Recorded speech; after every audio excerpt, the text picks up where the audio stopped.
接上集，海童刚挂了电话，姐姐来了。姐，洋洋睡着了吗？趁他睡着，我出来走走，当是锻炼身体。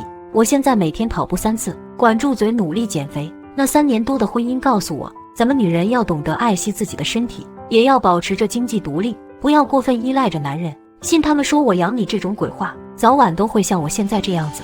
姐每天跑步3次吗？早上和晚上跑就可以了。坚持每天跑3次步，减肥的效果更明显一点。无痕，你说海童知道他在不知不觉间就成了战家的大少奶奶，会是什么反应？海童会是什么反应？我真不知道。若是妹妹知晓，必定会发疯。我给战印打个电话。商总，战印，现在方便吗？我请你喝咖啡，就在你们宛城酒店1楼的咖啡厅。难得商总请我喝咖啡，按理我该赏脸的，可惜我现在不在馆城，想赏脸也赏不了。先记着账，等我回去后，商总再补上。你在哪里？出差了。什么时候回来？商总就这么迫不及待的想请我喝咖啡。战印，你少给我装算了，我都知道了。海童戴着的婚戒和你戴着的是一对的吧？你那个只看到手看不到长相的妻子是海童，对吧？战印默不作声。你们俩什么时候领的结婚证？是海童上热搜之前吗？你早已为人夫了，也不吭声，害得小飞为你疯狂，还跑去你公司门口公开向你表白，让小飞成为全城的焦点。你依旧装着高贵冷冽，任人看小飞的笑话，笑他苦吃你也追不到，笑他明知道你与我不对盘还要喜欢你，笑他自讨苦吃。你为什么瞒着海童？你又打算瞒海童到什么时候？你不知道海童和小飞成了好朋友吗？他们俩现在还成了表姐妹，让小飞知道海童的丈夫就是她爱而不得的战大少爷，小飞会怎么想？海童又怎么想？表姐妹又如何自处？无痕，你小声点，别被妈或者小飞听到了。那是我和海童的私事，不必向你解释。战印，你再嚣张再狂，我就把你的真实身份捅到海童的面前。商无痕，这是我和海童的事，我隐瞒身份有我的想法，有我的理由，什么时候坦白，我心里有数，不需要告诉你。我对令妹从来就没有过爱意，在她向我表白之前，我和她连说话都没有说过，不存在我欺骗她。她对我的好感那是她的事，我控制不了她，也无法阻止她。就算海童知道我的真实身份，她和我的缘分是由我奶奶一手牵成的。当时她未婚，没有男友，我未娶，没有女友，我们在一起不犯法，也没有道德上的不妥，她也没有对不起商小飞。战印，你……商总，我现在不方便和你沟通，等年后有时间，我请你吃饭，我们再慢慢沟通。还要年后？也对，你现在不敢露面，心虚吧？做梦都想不到海童会是我商无痕的表妹吧？战印，叫表哥，让我听听。战印直接就挂了电话。战印，有种的你就一直不叫我表哥，我就不信我整治不了你。都成了亲戚，还老是说整治的。不管战印出于什么原因隐瞒身份，他都是海童的丈夫。我跟他斗了那么多年，难分胜负，难得有机会爬到他头上去，我不作威作福几天，就太对不起这个好机会了。现在我被战印气成这般，等他出差回来，肯定要找他讨回来。他请我吃饭的时候，我要通知海童，当着海童的面，他难不成敢不叫我表哥吗？老婆，我一想到我的死对头要叫我表哥，我就乐不可支。我看你是气得发狂了。同辈的战印不叫你表哥，你还能撬开他的嘴巴，逼着他叫你？他不叫，我就在海童面前给他穿小鞋，说他没礼貌，不会叫人。哥，说吧，你这么厉害，我想外面的人对你肯定很好奇。战印不是给你牵了红线吗？大周猛的不去追妻，窝在这里看着我工作，让你帮我的忙，你又说你更喜欢在战氏集团做牛做马。我晚上约了未来的小舅子吃饭。你是追妻的，不请沈小姐吃饭，你请沈小姐的弟弟吃饭，你这样子什么时候能脱单？走小舅子路线。你傻呀，走小舅子路线，你应该走丈母娘的路线。对，最主要是搞定你未来的岳父大人。丈母娘倒是容易，都说丈母娘看女婿越看越喜欢的。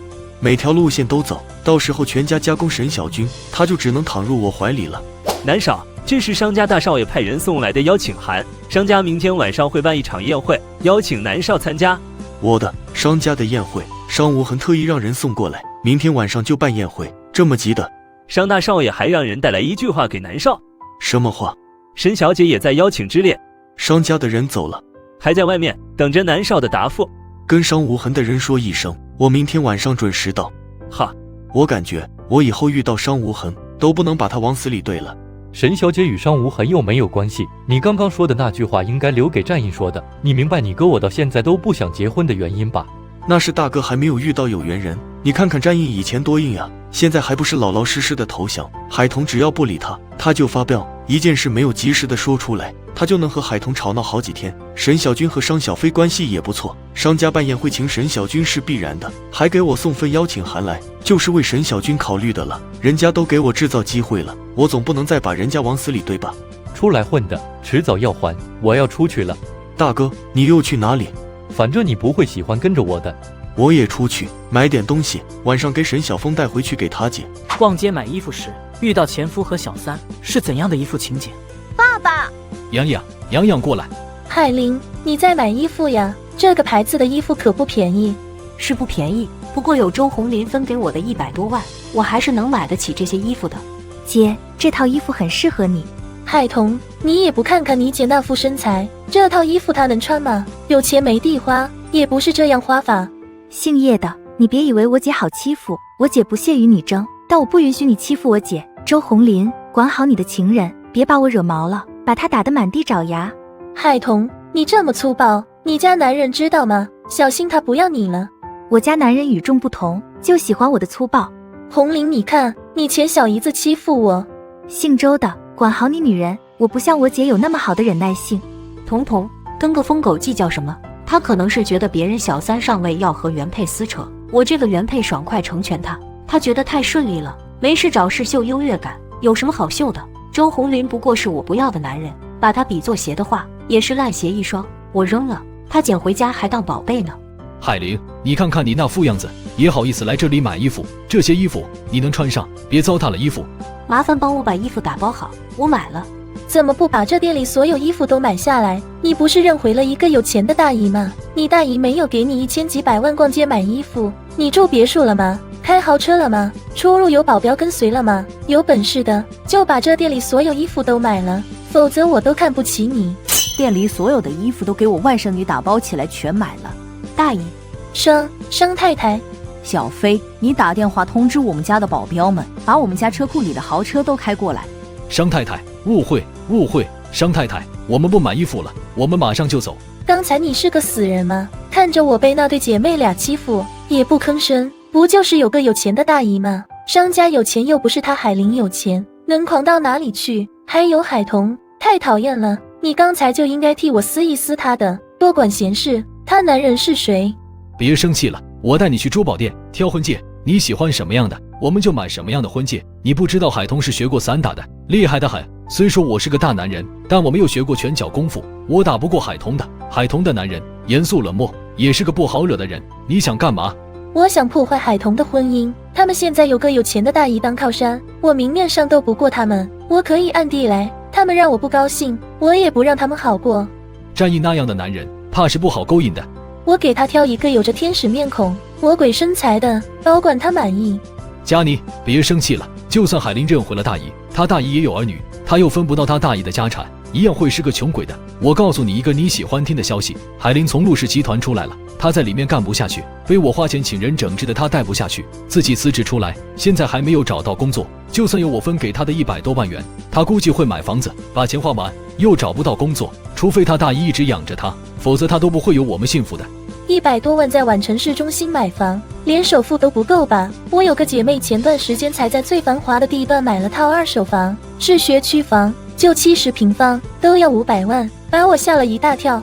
我打听过了，商太太是个很强势的女人，她最不喜欢软弱无能的人。海玲自己立不起来，商太太不会帮她的，更不会给她多少钱。你呀，别嫉妒她有个大姨了，更何况是没有感情的大姨。被周红林一番哄说，叶佳妮心情愉悦地跟着周红林去逛珠宝店，两个人都没有留意到有人一直尾随着他们，把他们俩的话都录音了。接上集晚上，一行人回到商家别墅。太太，有人给海童小姐送来了一小袋东西，让我们要转交给海童小姐。是给彤彤的，就给彤彤呀。谁送来的？什么东西啊？海童狐疑地接过了袋子，拆开包装，看到是支笔，还放着一张小字条。这是支录音笔，在没有人的时候再听录音。苏南，彤彤，是什么东西？谁给你送过来的？是我要用的笔，梁毅让人帮我送过来了。商太太哦了一声，没有再问。好奇心被吊起来后，海童吃过晚饭就回到自己的房间，听着录音笔录到的内容。战印能被勾引走，他就不叫战印了。海童掏出手机，把这些内容当成语音信息发过去给战印。很快，战印就打来视频通话。战印，我看不到你，你把手机拿高一点，你是不是故意的，不让我看到你是吧？我在忙，你说，我听着。都什么时候了，你还在忙？你吃过饭了吗？还有，你感冒不舒服还要忙？你老板给你多少钱？这么拼命，天大的事也不如自己的身体重要。我老婆这是在管我了，我没什么胃口，不想吃。我这么拼命，是想早点处理好回去陪你。就算你心急想回来，也要注意身体。战印，你先把手机拿起来，让我看看你现在的状况。战印不动。战印，我数3声，你要是不让我看你，我今年都不想搭理你了，不接你电话，不回你信息。1，他才数了1声，视频里就出现了战印的脸。你没有去看医生吗？你现在肯定高烧。战印，你真想气死我。我吃过药的，药店买回来的感冒药，就是效果不大，可能不对症吧。你立即马上去医院，别开公司配给你的车子，打车去，听到了吗？马上去医院。我可能，彤彤，我先挂电话。他又打电话，战印也不接。该不会是晕倒了吧？他紧张地打电话给沈小军。小军，你把苏南的电话号码告诉我，我找他有急事。彤彤，出什么事了？你等等，苏南在这里，我让他听电话。苏总，彤彤找你。海小姐找我什么事？苏总，战印感冒发高烧，他可能晕倒了，你能联系那边的人赶紧送他去医院吗？另外，能否安排一下，让我现在过去？战印身体一向很好，怎么会感冒发高烧的？你别急，我现在就联系那边的人，先送他去医院。海小姐，你现在还在商家吧？让商家派司机送你去苏家别墅，我跟我大哥说一声，给你安排一架私人飞机送你过去，速度快一点。谢谢苏总。战印是我同事，他生病了，我也担心他。他这个人嘴硬得很，就算不舒服也不会说的。你能过去照顾他，我和公司的领导都能放心点。你先收拾收拾，我打电话给那边的同事，先送战印去医院。好的，大姨，我先生有点不舒服，我得过去照顾他几天。明天晚上的宴会，我可能无法赶回来参加。表哥，你能帮我安排一辆车送我去苏家别墅吗？苏总说安排一架私人飞机送我。彤彤，你先生得什么病啊？重感冒。我中午和他视频通话时就看出他不对劲，叮嘱他要去医院看看，他不听，跑去药店买了点药吃，没效果，现在就越来越严重了。我不知道他有没有晕，但我打电话和发信息给他，他都没有回应我。刚才视频通话到一半，他说撑不住了，就断了线。大姨，真的对不起。没事，你先去照顾他，宴会你赶不回来就不要硬赶，免得累着。你姐和洋洋在也是一样的，你快点过去。无痕，你送一下彤彤。海童，表哥想提个不太合理的请求。表哥，你说。小飞之恋战少的事，你也是知道的。虽说他现在嘴上说会放下对战少的感情，但爱了几年，不是一朝一夕就能放下的。所以我想你以后在小飞面前，尽量不要提你先生以及他们公司，提到战氏集团，小飞就会想到战少。你提你家战先生，他也姓战，也会让小飞想到了战少身上去。表哥，你说的也对，那我以后在小飞面前就说我家先生吧，不带上姓氏了。海童，对不起，表哥这样是有点强人所难的，你体谅一下表哥心疼妹妹的心哈。我其实是不赞成他和战少在一起的，小飞无法掌控战少，人家也不喜欢他，他总是不听劝，非要撞几回南墙才死心。你别看他天天都乐呵呵的，像个没事人一样，其实他心里很难受的，他是用笑容来掩盖了痛苦，笑对人生而已。能笑对人生好过哭对人生，小飞内心痛苦，我也知道，不过我相信小飞能走出来的，他以后也能遇到适合他的好男人的。希望他能够早点走出来吧。小飞是个很好的女孩子，她也很坚强，相信她能遇到好男人的。怪不得小飞在不知道你们是表姐妹的关系时，都对你一见如故，跟你合得来，把你当成朋友对待。你是第一个说小飞是个好女孩的人，外界对小飞的评价不高，很多名门千金都觉得小飞嚣张任性。她公开追求战少时，不知多少人在背后笑话她，看她笑话，她真正的朋友没几个。我觉得小飞是性情中人，她不屑于装，她天性是怎么样就怎么样，她也不用去装，因为她有足够的资本，可以肆无忌惮的生活，做自己想做的事，管别人怎么说。你和小飞认识的时间也不长，你却把小飞的性情摸了个透。海童，你看人的眼光不错。小军，今晚多亏苏总肯帮忙，你代我向苏总说声谢谢，我回来后再亲自向苏总道谢。我会的，你过去好好的照顾战印。苏南说，叫医生多开几天的中药给他喝，把他治一回，下次再感冒他就不敢硬撑的了。说战印最怕喝中药，让他喝中药像逼他吃砒霜一样的。苏总这主意有点损，不过挺不错的，就是要拿捏住他的弱点，让他长长记性，以后就不敢这样了。小军，我要上飞机了，等没事了我再联系你。好，等战印出差回来，咱们聚一聚，一起吃火锅。海童到了那边后，给我们发个信息。好的，我知道了，表哥，你回去路上注意安全。海童上了苏家的私人飞机，连夜把他送到战印的身边去。